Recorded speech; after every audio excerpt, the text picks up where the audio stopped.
Welcome back, everyone, to the From the Bench podcast. As always, I'm your host, Eric, and we have my co-host, Trevor. What's going on, everybody? We are, if you guys can't notice again, we are not together. So Trevor is off back at work out west. He's in Alberta working out there. So now he's back to the Zoom call. So he's got making that money out there. He's just using the headset for the audio. So it should be still pretty good. You guys all stuck around for the first however many episodes before we kind of got back on the mics. But yeah, it should be a good episode. Not a ton to talk about, but we're gonna talk about some sports. That's what we do. At least we got some face-to-face interaction before I left, Eric. That was pretty sweet. It was almost awkward because this is more of the norm for us lately, or basically since we started. I think we've got like maybe 4 episodes face-to-face, stretching it. 3 or 4. But anyways, so here we are back to this, and it's going to be this way for a little bit, people. I'm definitely here for 3 months for the duration of this civil job we got up here. We'll see how this goes. My first day's tomorrow. Got to do a bunch of office stuff. Boring. Fill out some paperwork. And that's the joys, right? And get commented about how white my beard is. Like, look at this. Look at this salt and pepper. Like, how am I still single, Murray? Like, it is a mystery. Some lady's just gonna gobble this all up. I am the package. We could list the reasons, but we won't. Cruel. But Trevor, so this podcast is coming a little later than even usually. There's been a little bit of delay, and part of that reason was because Trevor had to truck trouble. Truck trouble, one thing, but Trevor drove instead of flying out west from the Maritimes. He drove for the 4 or 5 days, stopped in and seen his sister, family, because he obviously had to sleep somewhere, so stopped in and seen her along the way and continued 2 on. nights in the truck.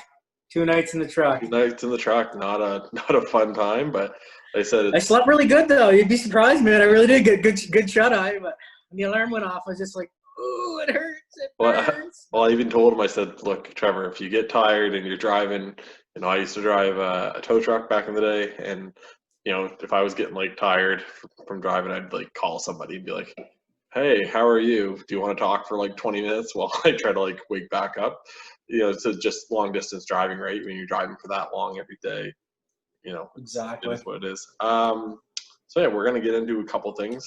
So one of the things we're going to talk about, Trevor doesn't even know some of these topics. We had one topic, and I just quickly kind of ran down and made a couple other ones really quickly. But we have the MLB, Major League Baseball. They're talking about if they come back, if they play, in 2020, how's that going to happen? And they're talking about a 50 to 60 game season. Kind of condensed everything. Yeah, so it's obviously a lot less. Some of these starting pitchers are only going to get 10 to 12, games in. And then from there on, we'll talk about that. Like I said, we'll then go over to the ice. And first off, let's just touch base real quickly, but the Quebec Major Junior Hockey League, their entry-level draft is this weekend. So it's not the NHL draft. We know that. But like I said, it's a draft. So I'm not going to get into any prospects or anything like that, but just kind of talk about it. They kind of have usually, other than, right now, they actually do it really awesome. So I've been to one of them in St. John, New Brunswick 3 years ago. They actually do like an actual draft. So the WHL and the OHL, essentially if you get drafted, I think you just get like a phone call. It's like, hey, how you doing? Welcome to the team. Hope to see you out. In the queue, they actually have a whole draft process. So everyone shows up. There's a stage. They walk up. They get to put the jersey on. Everything. You have it's just like the NHL draft. You have all the teams on the floor. The GMs are talking back and forth. There's fans there, cheering on their team. Lots of interaction. Yeah, it's a pretty cool thing to see. The last time I went was 3 years ago. We got to watch Jacob Pelche for the Moncton Wildcats, who is also drafted by the Calgary Flames. He got drafted third. Yeah, he got drafted third overall. That was the same draft as this year's potential first overall draft pick for the NHL, Alexis Lafreniere. So that was that big draft. So but as I said, it's cool. This weekend they're obviously just going to do, the regular call-in. Hey, we pick so-and-so, whatever. That's what it is. It's a shame, like I said, because I think it's kind of cool to see all these kids that they're actually able to go up there and, put on a jersey of the team they're going to play. And it just feels like a more pro, scenario. And then past that, we're going to talk about a couple of the games, the series. I know we kind of touched on them quickly last week, but we'll talk about a couple of the series coming up for the NHL playoffs. And the other thing I want to talk about, and I said Trevor doesn't even know about this, but we'll run over some of the awards that kind of got handed out already. And there's 2 awards that I want Trevor's opinion on, and who he thinks should get them for this year. So first off, I said we'll go to baseball. We haven't really got to talk baseball yet. Essentially, it's because baseball wasn't started when we started this podcast. It was kind of obviously coming up. Spring training. I can't remember. Yeah, it would have just started, I think, I think it just started when we Get a little bit into it. So, you had the spring training, and obviously all this kind of shut everything down. And, when you don't have anything to talk about, they haven't really come out and said a whole lot. They're saying that they want to play. I know they're playing like baseball in Korea, and they're not having fans. It's one of those sports where Was it Korea? Like, I heard they started it up, and it ended up backfiring on them again, so they had to shut it down again. Was that true, or? I don't. Was that true? It must have been Korea. To be honest, I'm not sure. I know they had.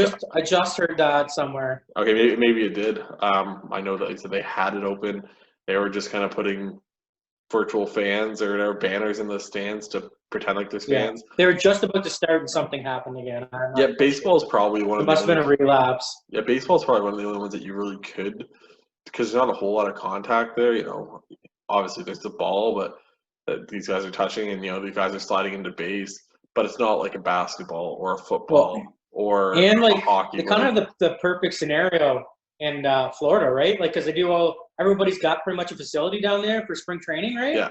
So, like, if Florida gets somewhat clear and they have just so many people around base, you know what I mean? Like your equipment people, so on, your trainers and all that shit, and your managers, obviously, your coaches. If you only have just so many people around and they put them up like almost like the NHL wants to do and the NBA, I can't see why it can't work. So who knows? No, it's like I said, I don't know about like the 50-60. Obviously, a lot of, once again, some purists are gonna be angry at us because we had the CFL purists, which like I said, I try to tell everybody I love the CFL. Oh, those comments were awesome on. I saw them on Facebook. I'm never on Facebook. Well, those comments are wicked. I like to comment with them. I'm like, this is awesome. And if you're listening, I appreciate you. Thank you for coming back. And like I said, I wasn't trying to talk bad about the CFL. I love the CFL. I love Canadian football. football. No, you're spitballing an idea there. I kind of made the case for you.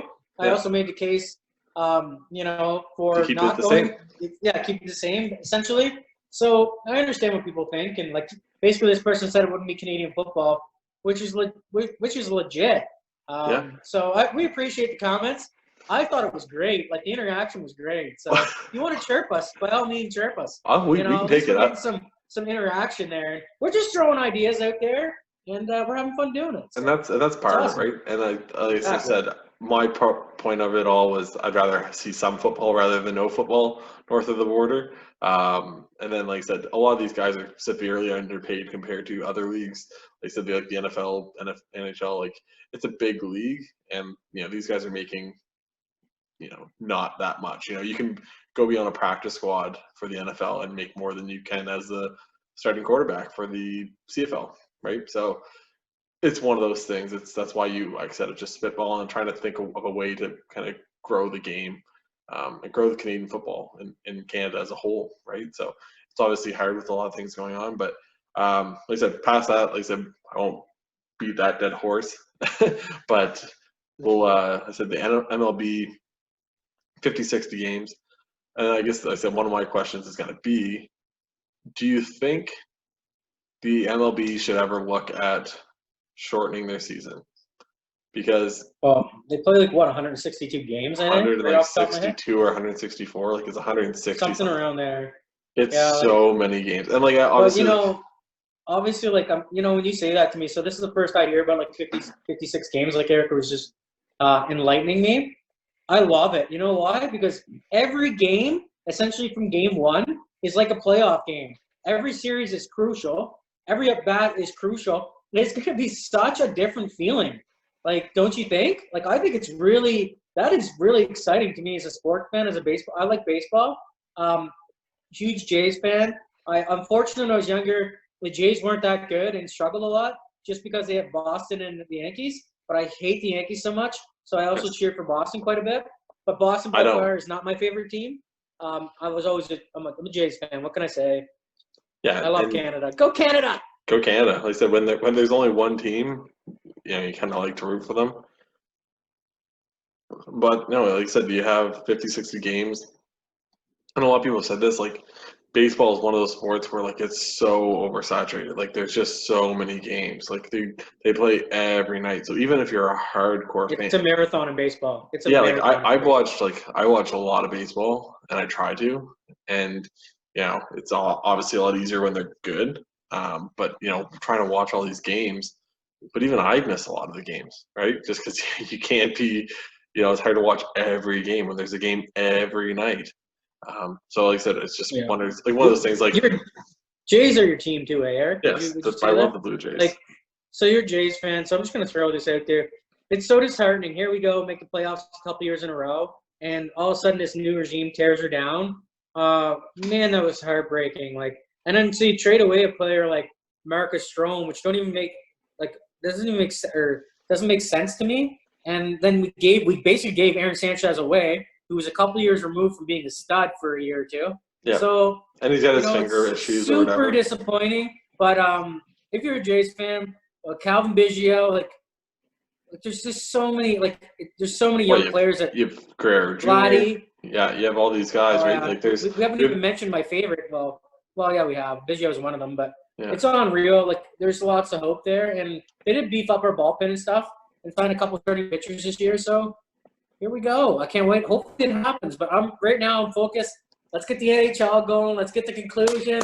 Playoffs, baby. The one thing I've never understood about the rebuild, especially when it comes to some of these sports, especially with Stroman. I guess Stroman you get a decent haul for, but even then that wasn't even that good of a return for him. And then, same with Sanchez, you're not getting top dollar. It's not like you get these crazy return for either one of these guys. And the thing that I always kind of wonder with all this stuff is if you go and you trade these guys, so you trade them, you're just going to be looking for another good starting pitcher here in a couple of years, right? That's the way this happens. You're going to end up having, hey, where can we find the next Marcus Stroman? Or where can we find the next Aaron Sanchez, who now is going to be, I said, like late 20s, which is kind of that prime for those pitchers. And that's what you kind of wonder. You kind of wonder what's going on there, and go from there. And so we may have had a little bit of a technical difficulty, and by we, I mean Trevor. So the internet just fracked off on me, homie. I don't know what to tell you. I'm sitting here. You're about to ramble on about Aaron Sanchez.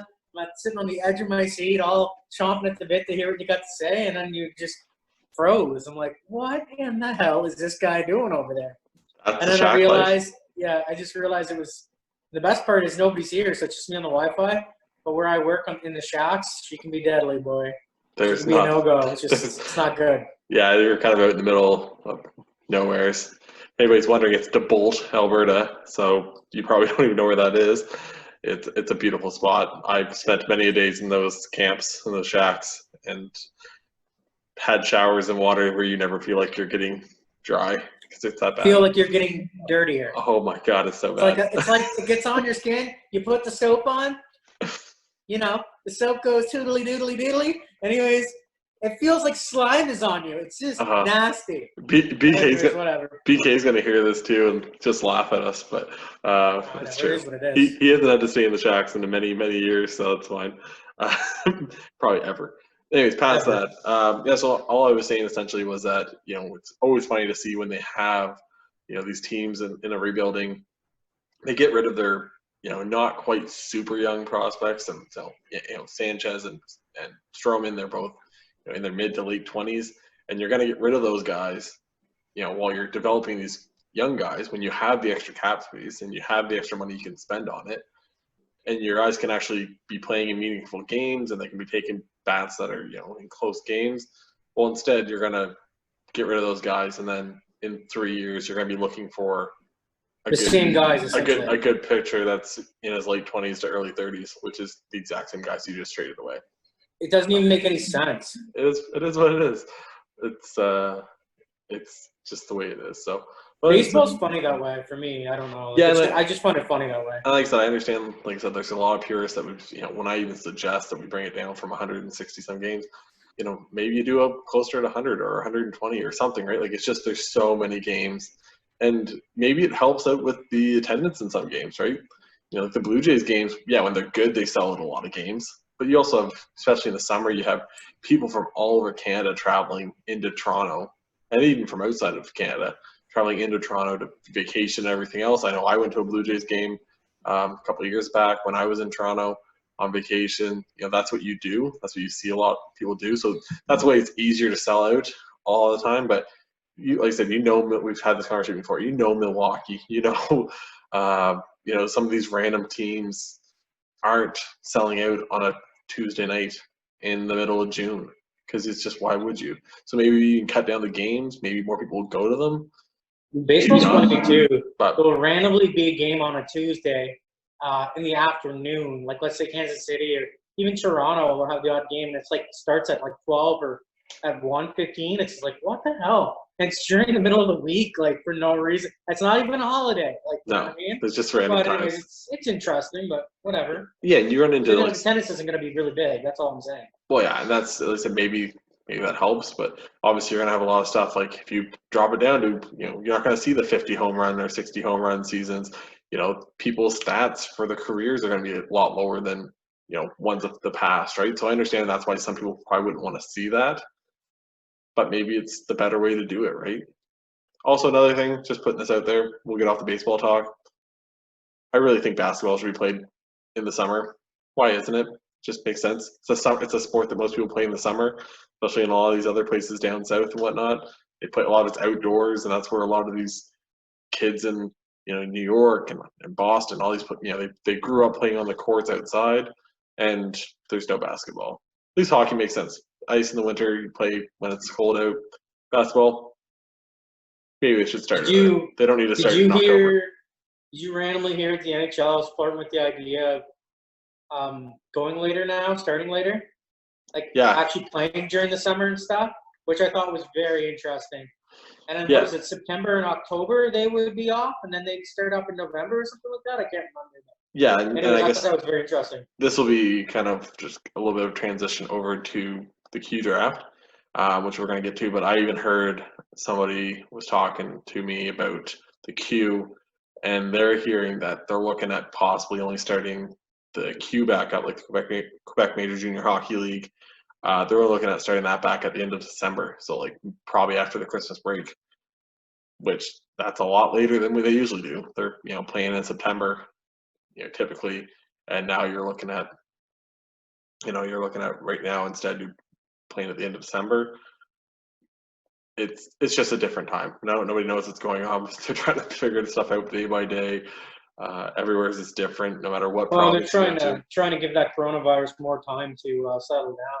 Like people have predicted before that there's going to be a predominant, it could be a second wave, and more likely it's going to happen. But they're just trying to nip it in the bud. Maybe by extending it a couple more months, it doesn't flare back up and don't start up and shut down again. And the Q and the O and all these places, they're actually kind of lucky because they only have even the Q.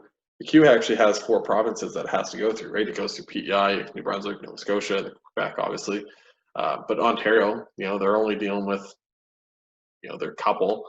And then you talk about the WHL. The WHL's dealing with, 4 provinces also, but 4 bigger provinces with, Alberta, Vancouver, British Columbia, Manitoba, and Saskatchewan, right? So it's kind of different to see for sure. But so the Q draft is coming up this weekend. And Trevor doesn't know this because he's been kind of, like I said, traveling for the last little bit. And I think we talked about this before, and we've talked about it in the past, where both big Moncton Wildcat fans. I own season tickets. Trevor would too if he lived here. He doesn't, so instead, when Trevor's home, he just uses I buy 2 tickets and he comes. So that's just the way it is. But we were kind of primed this year to become, to make a real big run at the Memorial Cup. Especially legit shot. Yeah, the President's Cup for sure, which is the title for the best team in the Q. That's whoever wins the Quebec Major Junior League. That's what they get, is the President's title and President's Cup. And like I said, Memorial Cup is obviously the ultimate goal. And they had the team. They were good from top to bottom. They made a lot of big trades.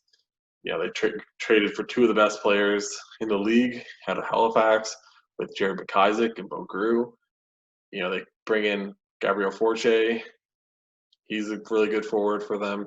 They just had unreal. Before the season, they even traded for a goaltender in Olivier Rodrigue. So they had all the pieces, and it looked like they were going to go for a run. And now with all this, and that's the problem with the juniors, is where they canceled the season, that's done. So a lot of these trades that were done before, they kind of had some talks and in the future what happens. And to the 20-year-olds, they're 20, so they're gone. So any of these young guys too, like Bo Grew and Jared McIsaac, they're going to be 20 next year. They're going to probably go play in the AHL just to continue their big first, second round draft picks, right? So they'll be gone. They'll be off to their Detroit, and over in Anaheim is the other one. So all these guys should be gone. Is that where Bo got drafted? Bo got drafted. Was it Anaheim? To Anaheim, yeah. Right from That's sick. It's one of my favorite California teams, boy. Well, even Axel Andersson, who's a defenseman, he's a Swedish defenseman that Moncton took in the import draft this year, and he was drafted by Boston, but he actually got traded at the deadline in the Andre case, whatever how you say his name, and the trade deadline for him, he actually got traded over to Anaheim also. So, but there's a couple things, and this is one of those things with the Q. So there's actually an odd thing which you don't usually see, which is there is a team that, because of the draft lottery and everything else, they have 4 of the top 3 picks in the Q draft, which is just, like I said, just to hear that is, pretty wild to hear. And you're looking at that being the Gatineau Olympique. So they have, because of the they had a pick from Bathurst from a trade from way back. They had a pick from Halifax from a couple years ago, and they also had their own. So between the 3 of them, they had top 3 chances. St. John Sea Dogs, they also had. That's the thing with a lot of these teams is they trade the first round picks, and I think you had mentioned before, the WHL or OHL, they don't allow one of the two. Don't allow you to trade first round picks. And it's just try to stop this from happening. I know Moncton's obviously been on the receiving end, and it makes it good because usually you kind of push these picks out in a couple of years, right? You're trading for these big guys, but you don't want the year that they're going to compete first round pick, because why would you want that? That's the end of the first round. So usually you ask for 2 or 3 years down the line, and in the Q, it always just sort of goes back and forth. It's a great big circle. So you're good, and then you suck, and then you are okay, and then you're okay, and then you're really good, hopefully, and then you go back to sucking again. Like, it's just a giant circle, usually. Unless you're Halifax and you suck for like a year, and you're competitive for most of the time. Yeah, and Halifax has been, this year they obviously struggle. I want to say the Eagles. I'd give a shout out to the Eagles, too, because they seem to be good more often than suck. Yeah, and Halifax has been one of those teams that they actually had some really good teams, and obviously they have a good GM, and that's helped them. And it's one thing to say average for all of it, but it's another thing to actually compete for these titles, right? So that's the one nice thing that Halifax has been able to do. I don't like Halifax. I have a lot of friends that live down there, but they're a good team, right? And that was part of all of this. So yeah, they have three picks in the first 4. St. John getting the other pick. The big rumor is St. John is going to take a defenseman that last year he got drafted by Valdor, told him not to draft him, and he didn't report. So he actually went down and played in college down in the States for a season, and now he's re-entering the draft again. So he's a, local English boy. Probably didn't want to be in the middle of Val-d'Or, Quebec, where he can't speak English. So I said St. John will probably be the better chance for him. But one of the rumors is, and Trevor's going to hate this, but is Jakob Pelche, who I mentioned earlier. He is rumored to be getting traded. And as part of this, you're just in a rebuild now for Moncton. And this is going to be his 19-year-old season going into his 20-year season. So he's actually rumored to be getting traded to Shawinigan. And we're going to get back. It's a kind of a three-way trade. They then trade a player to Gatineau, an 18-year-old player, and then we're supposed to be getting the 4th overall pick. So Gatineau's kind of, rebuilding on the fly, getting a player that's played pretty well for Chicoutimi. And then, like I said, they already have 2 of the top. They'll have the number 2 overall pick, but now they're going to give us the 4th. So it sucks, and there's lots of rumors about other guys getting traded.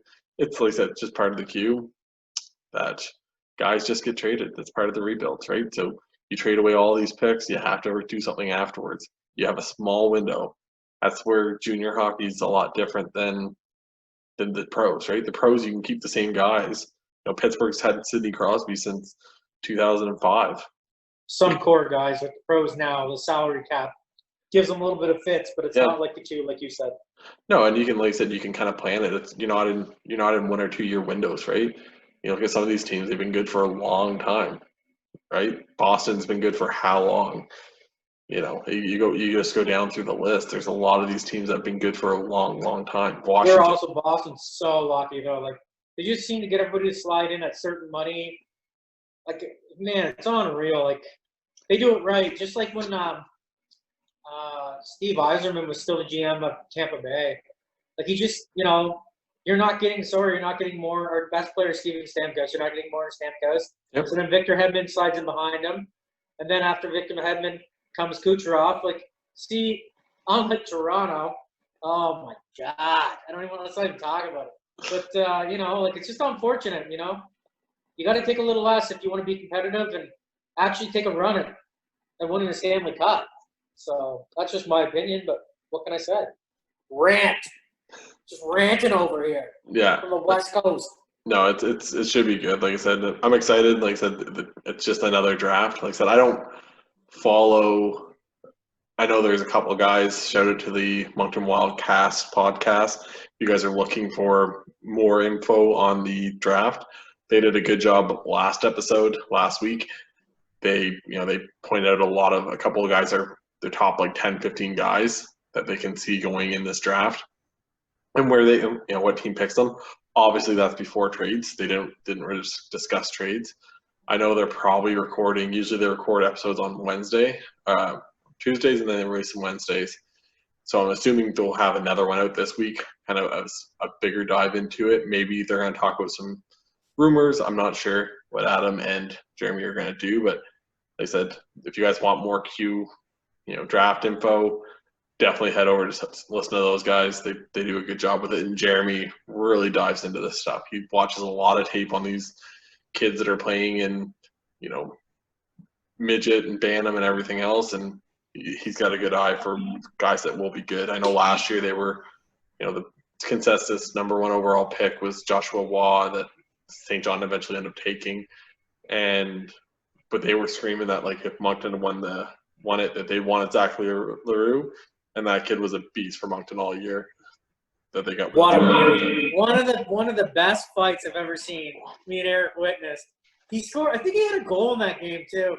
Anyways, he gets in this beastie, bro, and they're just throwing haymakers. And this fight went on for, it had to be 2 or 3 minutes. It was long, probably longer, but it felt like forever. And they're throwing haymakers. I'm like, this is awesome. It was probably more like 30 seconds, so ladies take note on how long. Yeah. It had to be, we'll give it a minute. It had to be a minute. But there were some connections. Both guys landed some bombs. They were just chucking it. I got a couple videos from a couple buddies that all were like ice level and stuff and recording it, we were kind of at the opposite end of the rink. But yeah, they were just chucking bombs. That's one of the last games before everything got shut down because of Exactly. COVID. I think that was the last game. So anyways, but like I said, Epic. we'll move on from the queue. I said if you guys want some more draft info, get a hold of listen to the podcast over there. And now we're gonna move on into the bigger sheets of ice. I guess they're the exact same size, but the big boys, the NHL, and we're gonna talk about the actual playoff format here. But there was a couple awards handed out. So some of the ones that are easy to hand out, there's no voting going on or anything. One is the presidents. So that went to the Bruins this year. They finished the season as where it was with 100 points, which is good for Bruins fans. It's like I said, we mentioned before, the top two teams in the league were the Bruins and the Blues, who were both went to the finals last year and went right down fighting tooth and nail, which is a lot of light. Yeah. Two teams play similar games. They're heavy. They got a couple lines. It's just usually all lines can score, but yeah. Usually see a drop off from one of the guys that were in the Stanley Cup, right? Like I think the last time you really saw where they were both really good the next year was probably that Pittsburgh year when that was early in Crosby's career. So past that, you had Leon Draisaitl of the Edmonton Oilers. He finished with the Art Ross Trophy with 110 points. The guy was ridiculous, putting up 110 points in 70 games or whatever it was he played. I think he was around that 69, 70 game mark, but that's just ridiculous. I think it's he's really found another level. He's exciting to watch. He's just like they say about Connor McDavid and Sidney Crosby. What is it they say must-watch hockey? Yeah. Man, he's just, especially down the stretch there after Christmas.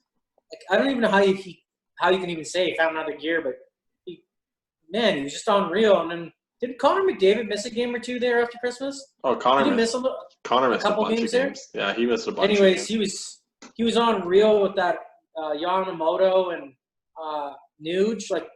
That line just found lightning in a bottle. All three of the boys were scoring goals. So even Draisaitl was not necessarily always scoring, but he was heavily involved. Edmonton, don't sleep on Edmonton. Yeah, unfortunately, they've got Chicago, but man, we'll get into that a little bit later on. But yeah, I'm telling you, good on their Draisaitl. Yeah, I think Connor missed about 15 games because it says he played in 64 games and he only had a mere 97 points. It's unreal, right? He's a beauty. So they're both really unreal players. They both finished. Draisaitl finished actually first in points per game, and then it was McDavid afterwards. And then past that, the Rocket Trophy, one of the first episodes we did, we were kind of highlighting who we thought was going to win the Rocket. Was it going to be Matthews? Was it going to be Ovi? Was it going to be Pasta? Zibanejad was coming up the rear. I think even Draisaitl was in there. And the winner of the Rocket Richard Trophy, where the regular season's done, it was a tie. So Ovi and Pasta both had 48 goals, which is crazy, right?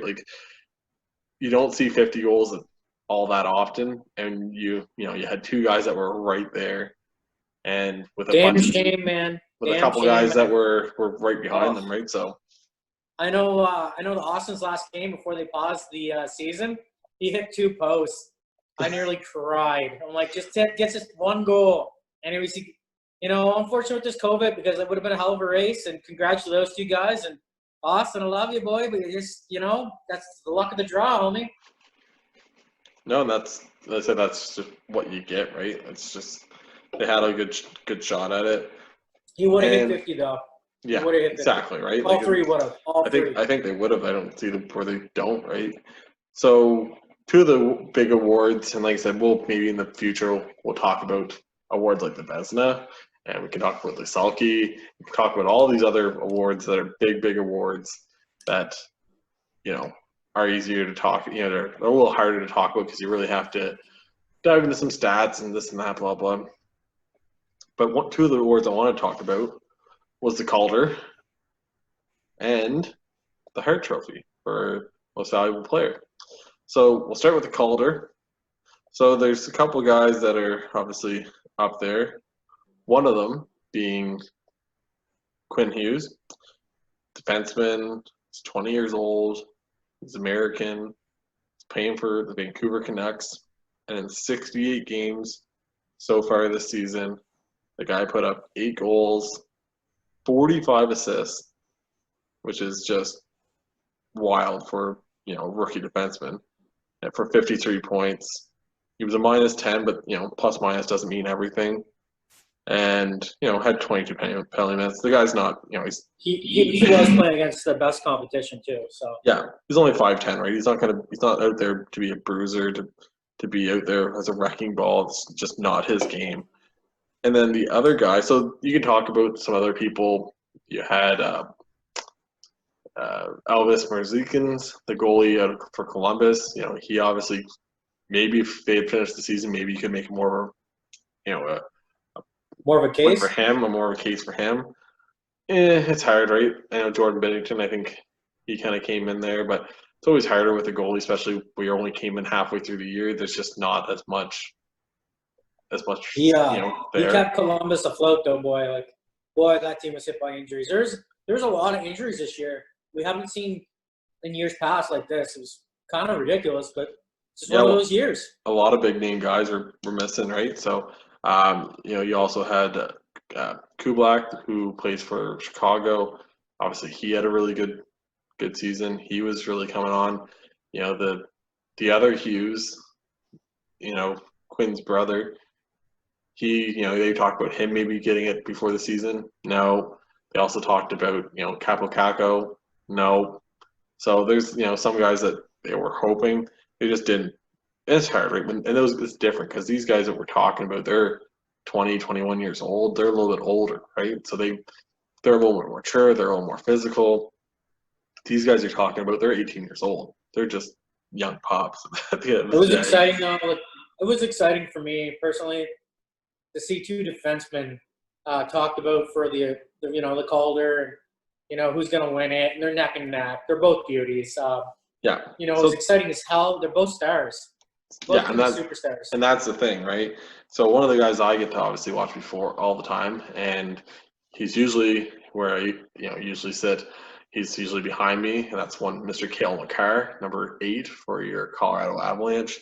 He played in 57 games, so he played in 11 fewer games than Quinn Hughes. He had 12 goals compared to Quinn's 8. He had 38 assists compared to Quinn's 45, and he had 50 points compared to Quinn's 53. So he's 3 points behind, but he was also 11 games behind. So there's a big difference there. And then he was also a plus 12 compared to Quinn's minus 10. Yes, they said, obviously Quinn's playing a lot. But as a whole, Colorado had some good guys. Like Colorado's the highest plus minus rating in the entire league this year was Ryan Graves out of Nova Scotia. So, he was even in there, and that just shows a lot of what the team is for Colorado. You had a lot of these guys, and yes, there's guys like Zadorov and Ian Cole and stuff like that play a lot of the big minutes. Zadorov's apparently on the trading block. Just going to throw that out there. They're talking about it. Well, they're talking about it. He's a big man. I don't know. It's nice to have that fear factor. I don't see why you guys have to cut salary personally. So I think it's probably just a rumor. Yeah. But whatever. And you never know, right? If he's not getting the ice time that he wants, or if he's not getting the time that he wants. Talking about another young defenseman for you guys that they want to bring up. So they're willing to trade him to make a spot. Yeah, well, it's Connor Timmins, which is one of them. He's an absolute beauty. And then you have, after him, we just took Bowen Byram, 4th overall. I think it was Byram, but don't quote me on it, but I think the article is about Byram. But. Yeah, so there's Byram and there's Timmins, which are both 2 really good prospects for us, and both of them could be up at any time. Timmins, actually, a lot of guys, when you read the message boards and stuff, a lot of guys actually wanted Timmins up. But past all that, so the Calder debate to me is between Quinn Hughes and Cale Makar. So obviously everyone knows my take on this. I've been saying this since when we first started the show. Cale Makar, to me, is just the most dominant between the two. And I understand there's probably some stats that maybe say Quinn's better in some spots. But when you watch the game, I just think that Cale Makar, and Quinn's amazing. Like I said, he's going to be amazing for a long time.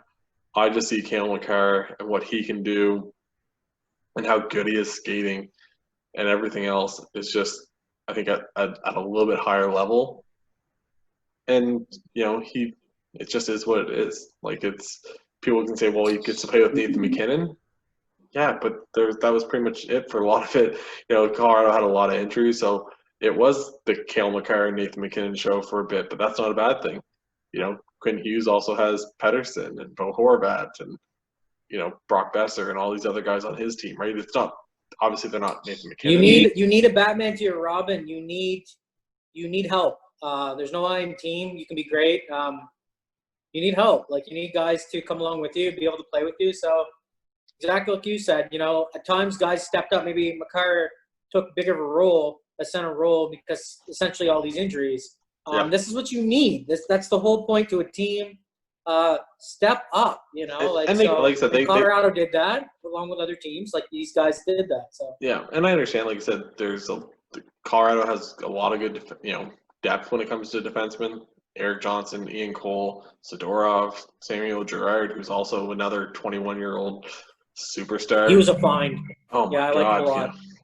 Trade for that guy, and then like Small, I said, Ryan Graves is another one, right? Like, we kind of traded him for another defenseman back in the day. We traded, swapped him out with New York, and in he comes, and he's just he's been really good, really solid for us. Straight plug and play. Yeah. So I said there's lots of things. I said I think I'd pick Makar for my Calder.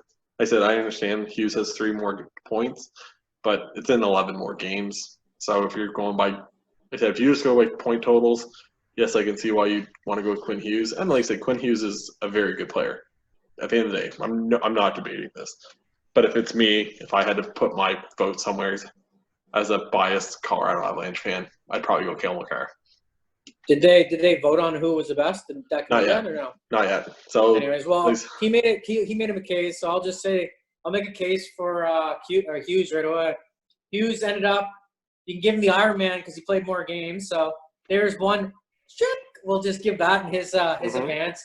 They're neck and neck with the points. 3 more points, and Makar played 11 less games, but he played 11 less games. Both guys were top 4 defensemen. They both were really played top 2 minutes for the most part.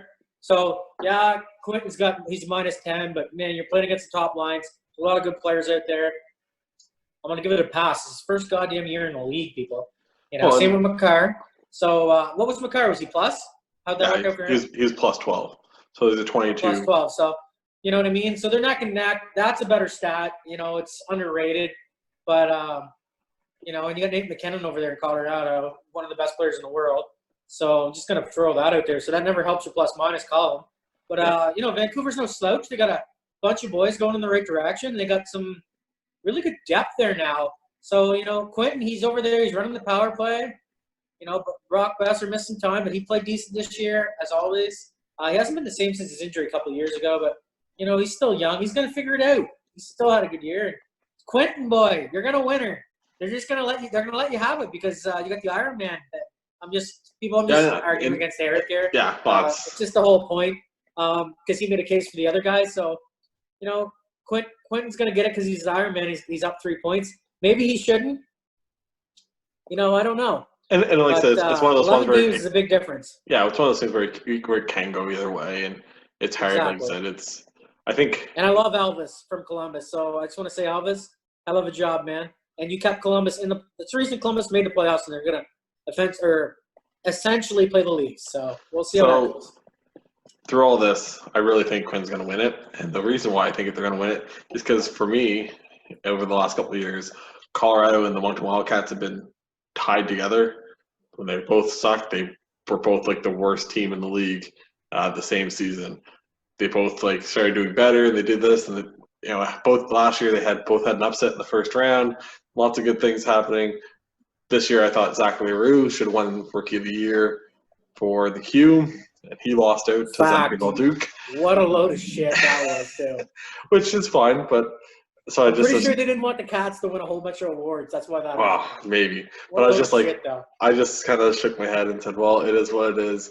So I said everything kind of goes with that. So I assume that it's going to be the same. Frustrated. I think it's going to be the same thing. I think that McCarr finishes second to Hughes because of that, just because that's my luck. The second award that we want to talk about is the Hart Trophy.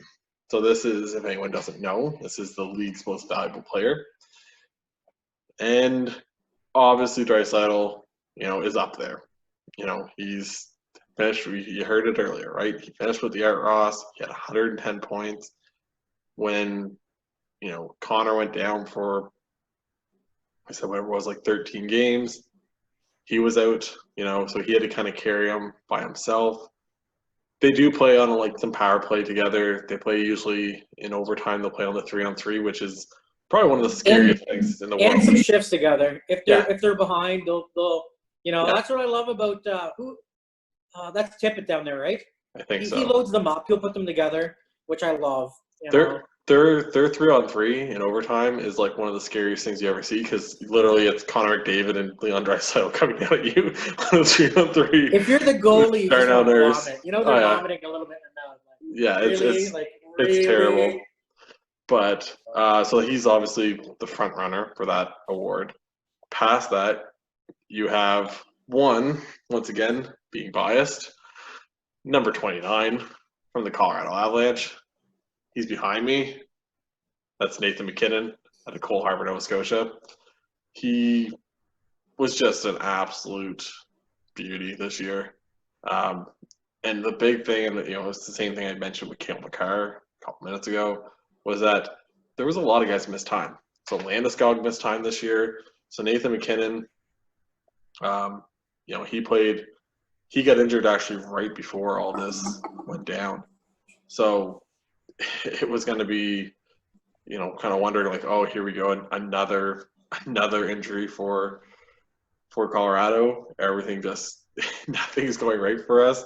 What's another injury? But so Nathan MacKinnon played in 69 games before this season, came to a pause. So he had 35 goals and 93 points. The next closest player on the team in points was that guy I just mentioned, Cale Makar, who only had 50 points. So you had a 43-point difference between Nathan MacKinnon, who has the Colorado Avalanche as one of the top 3 teams in the West, and they've missed, they've had goalies. They've played at one point, they were starting the 3rd and 4th string goalies. They're calling guys up from the AHL to put them in the I'm just saying. That team's playing just dominant over there. Their role players are doing a hell of a job. They are. You guys have good scoring from all lines last year, or this year, sorry. You go down through the list. So I said Nathan MacKinnon played 69 games. Makar played in 57, so you missed 12 games there. Burakovsky, he played 58. Landeskog played 54. Rantanen's played in 42. Kadri played in 51. So you just go through the list, and there's a ton of guys that are missing time. Matt Calvert, Get over it. I'm just saying, you go through all the list, and there's a lot of guys that are missing, big guys on that team that you kind of rely on to help, carry the scoring. And he's brought that team to be a top team in the league without all these guys, with all these guys out for injury. You guys showed it last year when you guys took Calgary out. Essentially, you got a couple more upgrades, and so I want to say, get that garbage out of there. Well, you guys got plug in Makar, you get rid of Barry. I really like that you guys get Kadri. You guys won that trade with us, for sure. The fruit just, Toronto's not doing as well as they did in years past, but they've got crazy depth, and they've shown that this year. And the big boys were huge for Toronto this year because the team was just so off and on. But I'm just gonna toot Eric's horn a little bit here. Like, get that garbage out of here. Like, as Leo would say. Is it Leo that says that? Yeah. No, it's Jack. Jack Armstrong. Yeah. Anyways, shout out to Jack. Get that garbage out of here. But anyways, I'm just bringing him down to reality a little bit. I do love the fact that older, I think he's like 29-year-old backup goalie you guys had this year. Man, he comes in and plays off his head or plays good enough, and you guys are winning games 3-2, 4-3. He's, doesn't get enough credit. The whole team in front of him plays really well too, though, even when Nate's out, like Eric said. So, it's good to see Colorado's just, their coach, the boys are just playing for each other, and they're getting it done. They're playing as a team. That's what I'm praying for in Toronto, that they eventually get your shit together. No, and like that. Maybe not this year, but next. So another guy that is up for the, could be in the running. I know there's a couple other guys, and I didn't go with a whole lot of them, but is Artemi Panarin, signed that big contract with New York, and everyone's like, whoa, it's this guy. I know he's good. He played in Columbus. I know he's done a couple things, but is he actually good enough to be worth a $10 million contract? And what does he do? But he comes out and in 69 games, he puts up 95 points. So he's actually, up there in scoring. He's actually ahead of Nathan McKinnon by 2 points. And he's doing it in New York. Yeah. The big stage. It's not Montreal or Toronto where they're bagging you all the time, but yeah, but it's still New big. New York, they're on you. Oh yeah, exactly. For sure. Original six, they're on you. So the only thing. You. Yeah, exactly. So I said, Draisaitl's obviously. I said we talked about. He's got some help, and he's had some big name guys on that team, whether it's McDavid and everything else. I said I kind of made the case that maybe McKinnon is more valuable to his team, this season than him because of that. And Panarin, he doesn't have a Connor McDavid on his beside him, but he does have one Mika Zibanejad, who. Can we just take 1 second? 2 weeks? The last 2 weeks just exploded. Exploded in the NHL before they shut her down. I just want to point out that the dumbass Ottawa Senators, who I mentioned before, are like a girlfriend team to me because I have family lives there. It's one of the first games I went to go see for an NHL game was in Ottawa. I kind of like this. I like the Sens. Trevor's not allowed to like the Sens because I don't like the Sens. He's a Leafs fan, but they traded Mika Zibanejad for Derek Brassard, and I'm pretty sure they gave up other picks on top of that. I like Derek Brassard. Just like in the PK trade, well, not as bad, but when you give up, I'm sorry, Ottawa, but when you give up on a guy who's 4 or 5 years younger than the other guy, that is pathetic. That's just not good hockey. I think he might have been younger, even younger than that. In that draft, that I can't remember exactly what draft that is, but the draft that Zibanejad goes and they take him early, man, that was a steal in that draft. Yeah. If you look at I wish people had the names in front of me, but it was ridiculous. That was such a steal of pick. It was crazy, and people weren't crazy about that pick. Yeah, so, but you could kind of see the flashes of it when he was in Ottawa. But like I said, Panarin has him playing with him. Ryan Strome has actually done something. Rejuvenated that career. Yeah, he's been one of those guys that has been, is he an AHLer? Is he just a role player? Is he like a bottom six guy? Yeah. What is it? Obviously, he had all the skill in the world, but they weren't sure if he was going to do it. You have Anthony DeAngelo, who he comes out and puts up 53 points in 68 That was games. a steal of a trade, too. Was that that's the defenseman, right? Defenseman, yeah. So he's coming up for a payday. I think he gets paid. He has contracts up after the season. Yeah, so Fox is the other one, who he's another young guy. So he has 42 points. So it's just you have a lot more guys that are putting up points for New York, and they're still not one of the top teams. So I said, once again, biased is all hell in this whole conversation. But my Kreider. Chris Kreider doesn't play for. Oh, he does, yeah. No, right. I'm talking about Kreider. Him and Zibanejad have just lights out together. I'm so happy they signed him to an extension. Unreal. Yeah, well, you should have. Just like you said with the Jays, it's a guy you trade him away. You're looking for next year, or the year after. You're looking for him. He's unreal, skater, skill, grit to him. Oh, he's a beauty. Yeah. He's the one that ran Price and screwed Montreal out of the because Montreal had been going to the Cup that year, boy. Yeah. But Price had it going. Oh my God! You just take him out of the knee.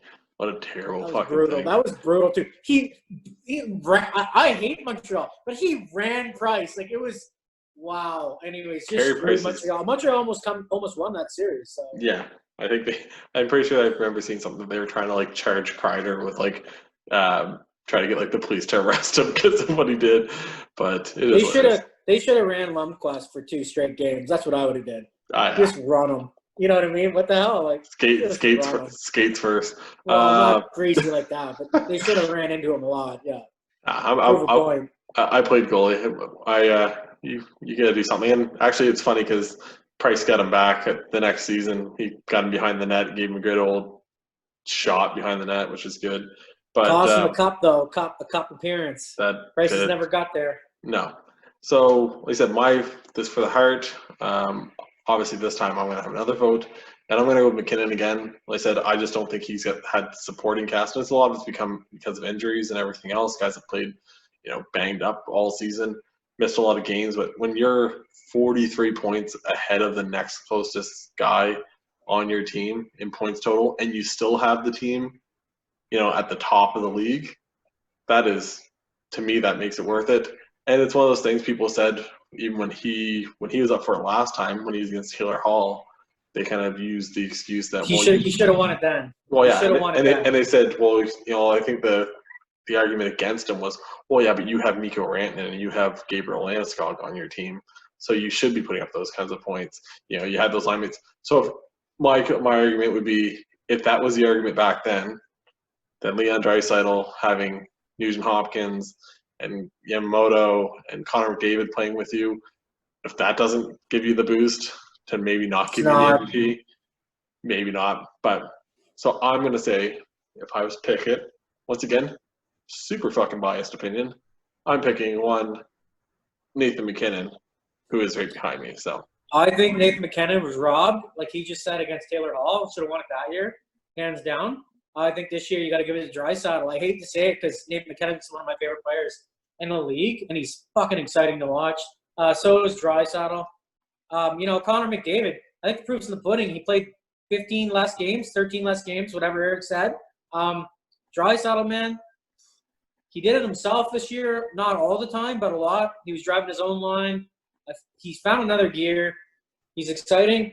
I think you got to give it to Draisaitl because really, honestly, I think down the line here, I think he's just had an outstanding year, first of all. Nate McKinnon, too.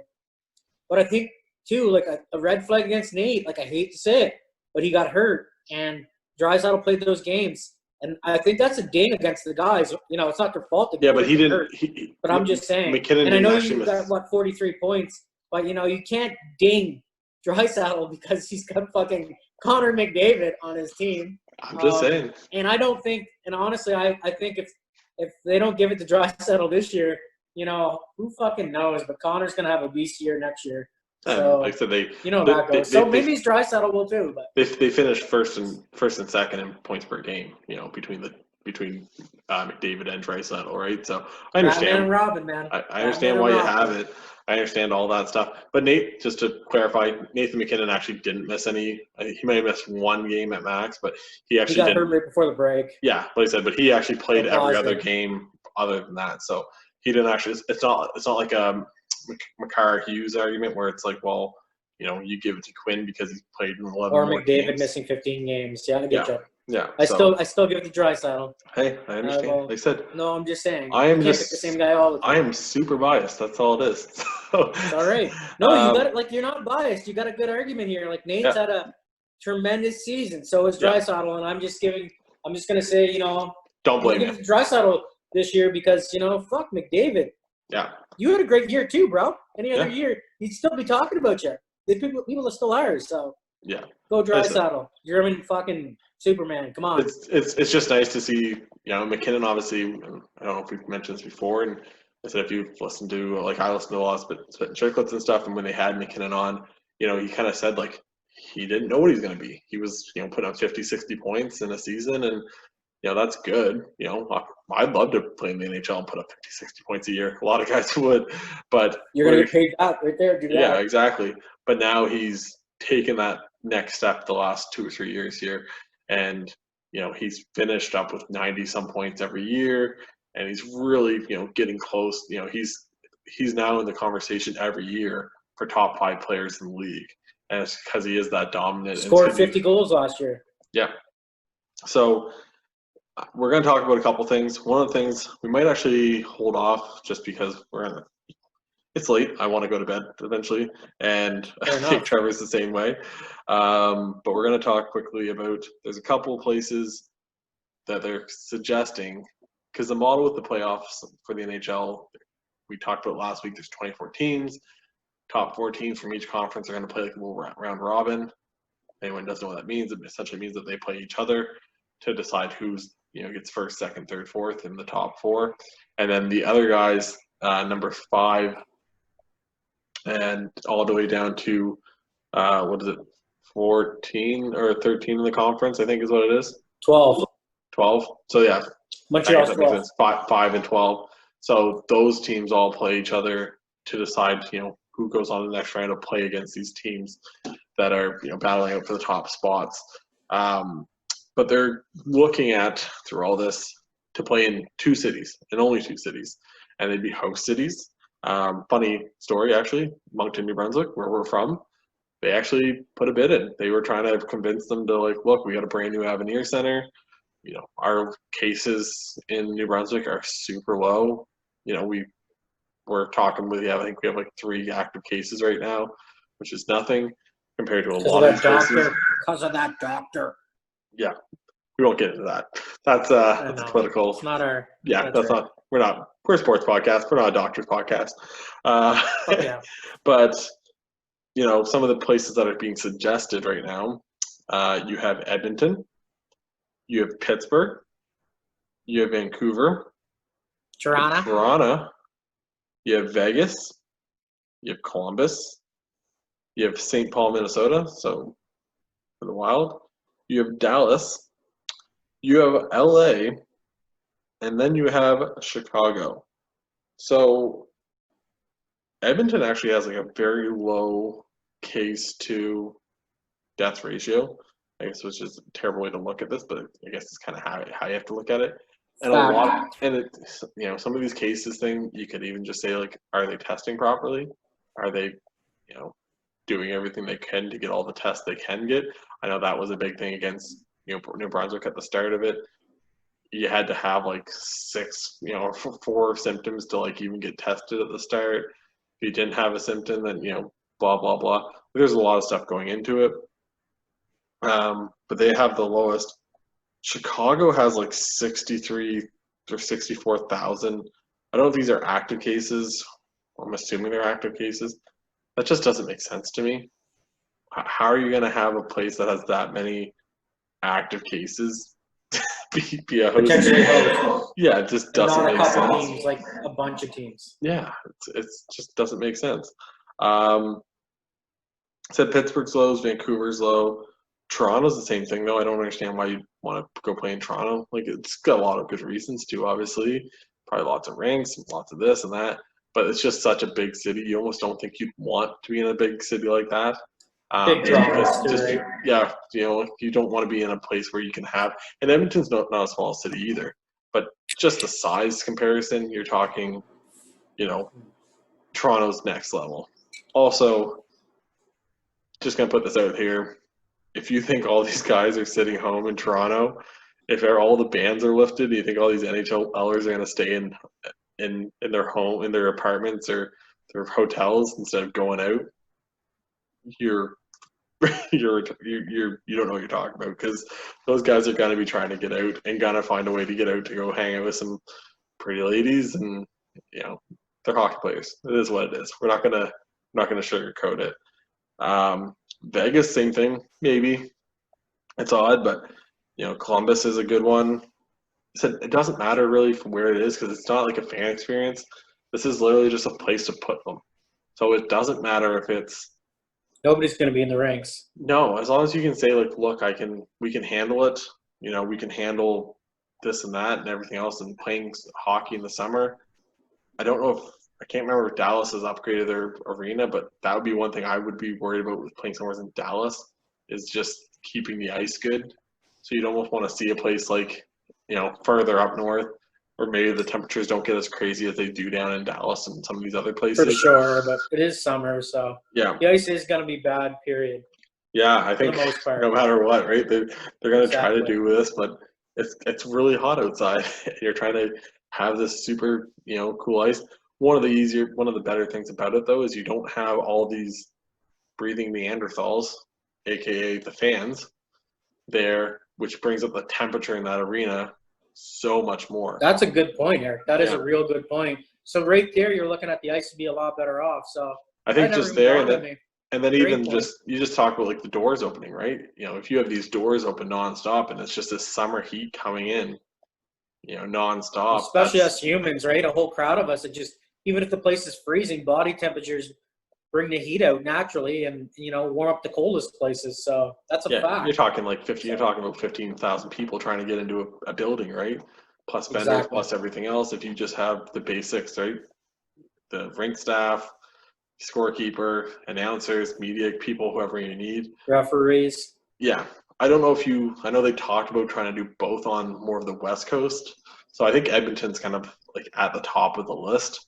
At the end of the day, whether it's cases and everything else, they were kind of on the forefront right from the get-go. So it'd kind of be good to kind of see them.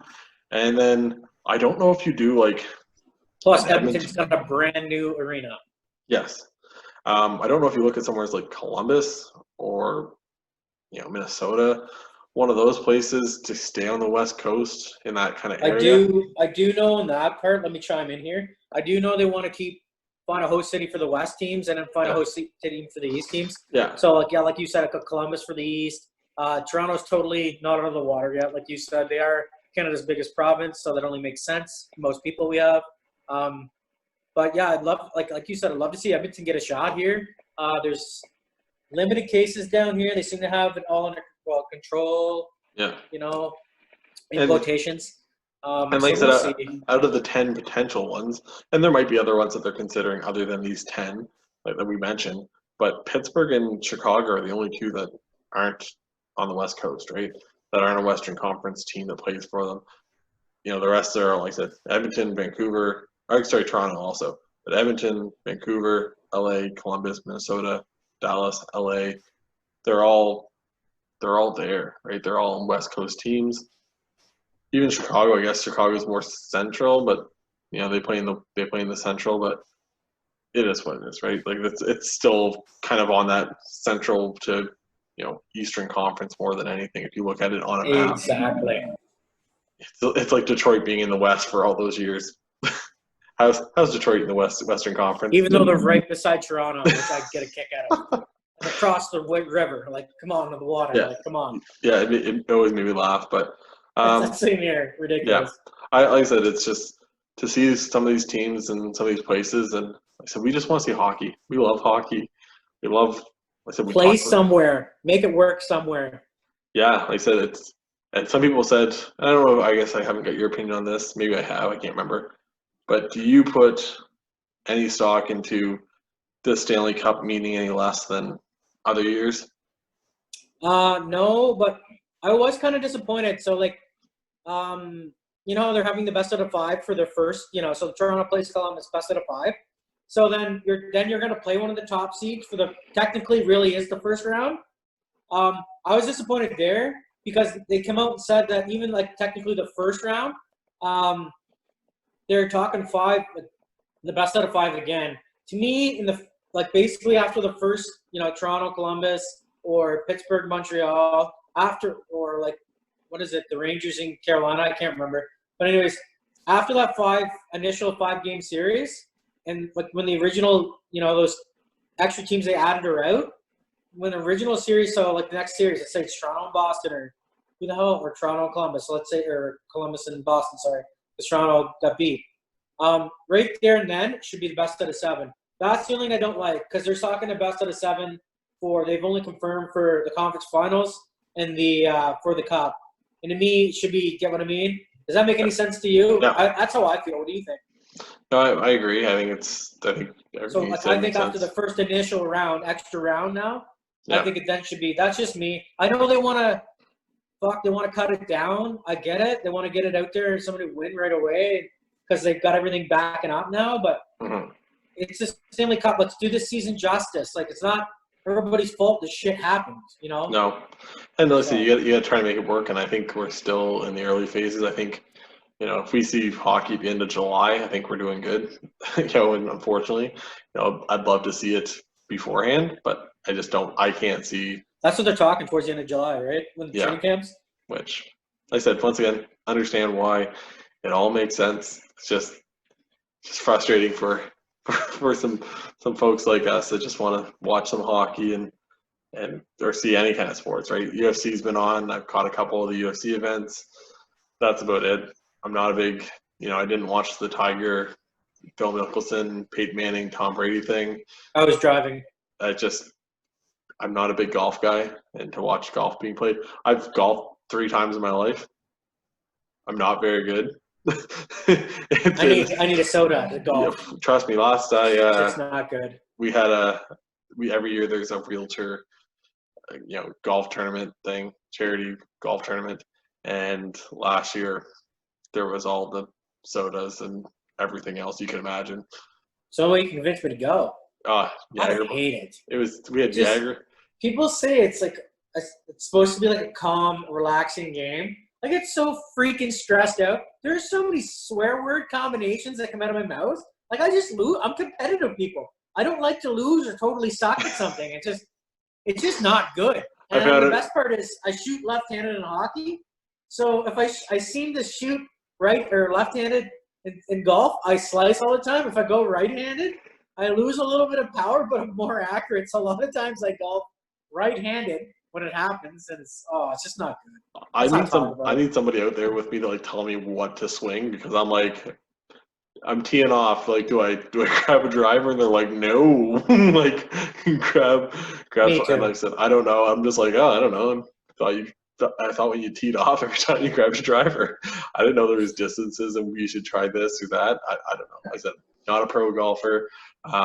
If you haven't checked it out, there's actually a guy on Facebook. He puts up videos. It's the You Betcha guy. I don't know if you've seen him, Trevor. That's the guy that Blakeney tagged you. Blakeney tagged you and said, "Oh, the guy looks like Trevor." I saw that. That guy puts out some amazing videos. The You Betcha guy, but he put out 2 different videos about golfing, the 5 stages of golfing, and every guy when they're golfing, and it's true. Where's the girl with the beer cart?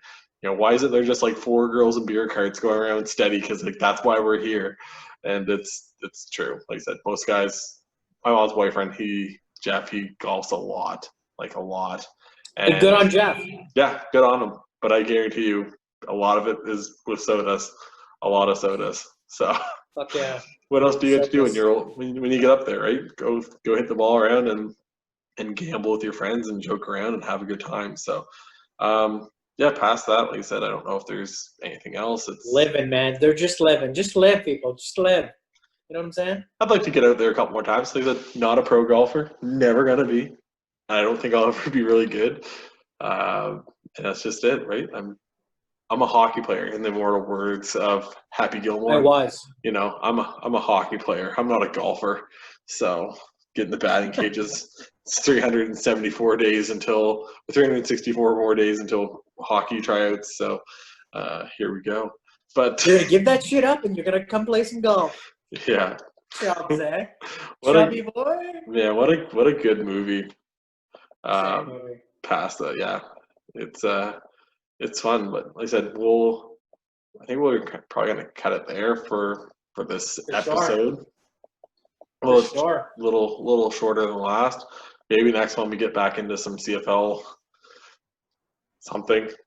Maybe me and you talk picks too. Go through the series, take picks, and then if people want to hear us break it down a little bit more, we'd love to.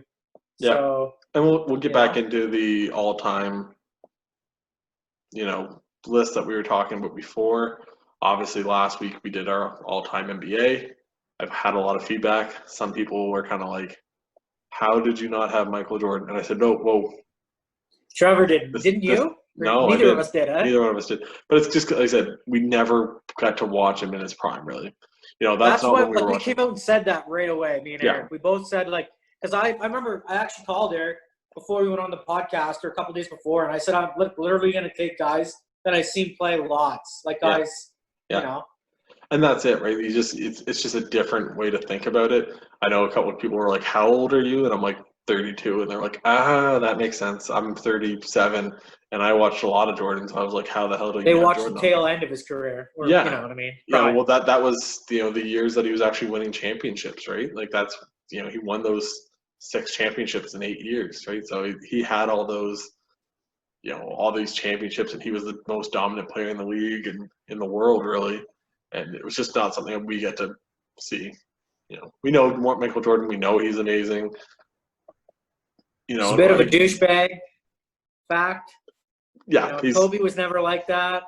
AI was a little bit like that. I loved AI. Yeah, well, Actually, could be a lot of wrong. it's competitive, right? But they're just it's one of those things. These guys are so competitive, and everyone wants to put them on this huge pedestal.